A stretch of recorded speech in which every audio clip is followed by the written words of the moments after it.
CNN, BBC, France, 24. I'm watching you all. I'm recording every lie. I'm archiving every distortion. I am Ibrahim Traore, and today I'm pulling off your masks. Yes, you heard correctly. I, whom you call a young military junta leader, whom you brand as a dangerous radical, whom you serve up as an anti-Western dictator, am now telling you the truth. And this time you cannot turn off your microphones. This time you cannot turn away your cameras. This time your editors cannot cut this speech. Because the world you monopolize no longer exists. Because millions will hear these words now, without passing through your filters, without being subjected to your distortions, without being muddied by your lies.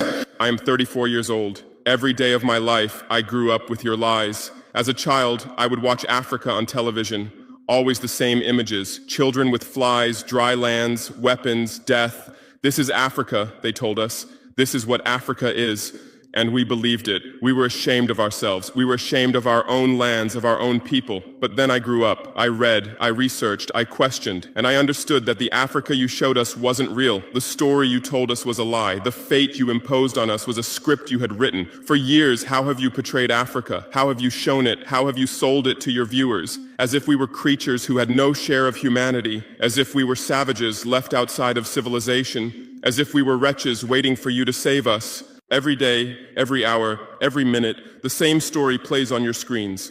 Hunger, war, disease, corruption, terror, chaos. These are the words that come to mind when Africa is mentioned.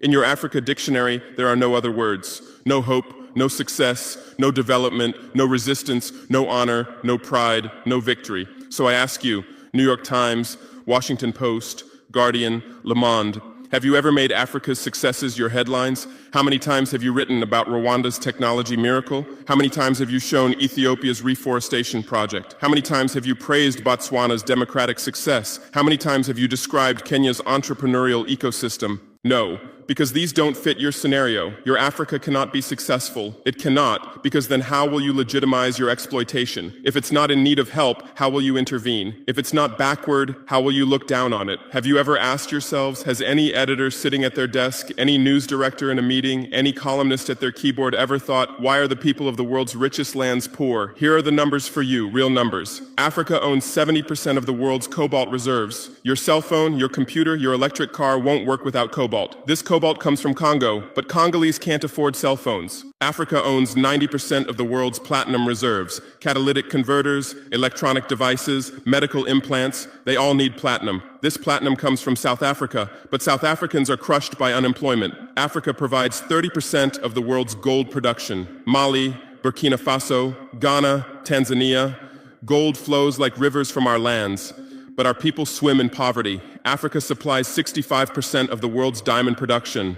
Botswana, Angola, Congo, Sierra Leone, billions of dollars worth of diamonds are extracted, but our miners live on $1 a day. Africa owns 35% of the world's uranium reserves. Niger, Namibia, South Africa. Nuclear plants run on our uranium. Paris lights burn with our uranium. But our villages have no electricity. And you still ask, why is Africa poor? No, the right question is, how was Africa kept poor while being so rich? Here's your answer. Colonialism didn't end. It changed shape.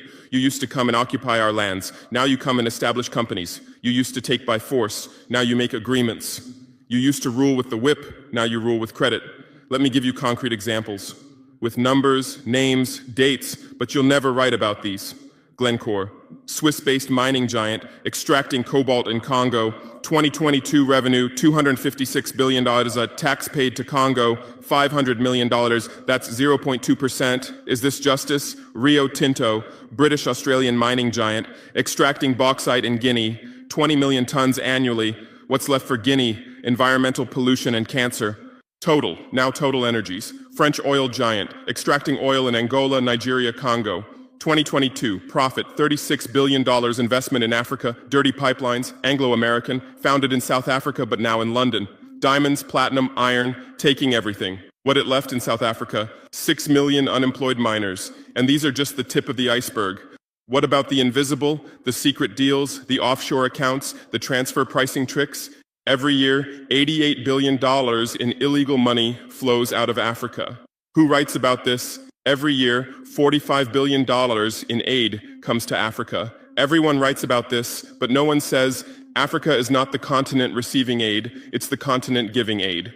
While you zoom your cameras on swollen bellies, there is a huge system working silently in the background. Every day, tons of gold, diamonds, cobalt, uranium, oil leave our land. But how? Here is the system. Step 1, create corruption, bribe our leaders, open offshore accounts, promise them a life of luxury, send their children to your schools. Step 2, make deals, get 50-year, 99-year concessions, ask for tax exemptions, be exempt from environmental rules, ignore labor rights. Step 3, control the infrastructure. Take over ports, airports, railways, but only from the mine to the harbor. Don't build roads to the villages. Don't bring electricity to schools. Step 4, provide security. Set up private security companies. Arm them. Declare protesting. Step 5, silence the media. Buy local journalists. Suppress opposing voices. Serve internal unrest news to international media. And this is how the system works. It's been working like this for 100 years, and you don't see this system. You don't want to see it, because you're part of this system too. Who are the biggest advertisers of New York Times, CNN, BBC, oil companies, mining companies, arms companies, pharmaceutical cartels, the companies that exploit Africa? You live on their money, you defend their interests, and what I'm about to tell you might cost me my life, but it's no longer time to be silent. France's system in Africa is the CFA franc. 14 African countries still use French colonial currency. 50% of these countries' central bank reserves sit in the French treasury. France applies negative interest to this money, so we pay France to use our own money. Through this system, France transfers $500 billion worth of resources from Africa every year. Does anyone write about this? No. But when France gives Africa 10 billion euros in aid, it makes headlines. Britain's system is more sophisticated. London is the world's money laundering center. City of London, offshore paradise. Every penny stolen from Africa passes through London. Jersey, Guernsey, Cayman Islands, Virgin Islands, all under British control. Africa's wealth hides there. America's system is AFRICOM. Africa Command, 46 military bases on the continent. Official purpose, security. Real purpose, resource control. Drones in our airspace every day, listening devices everywhere.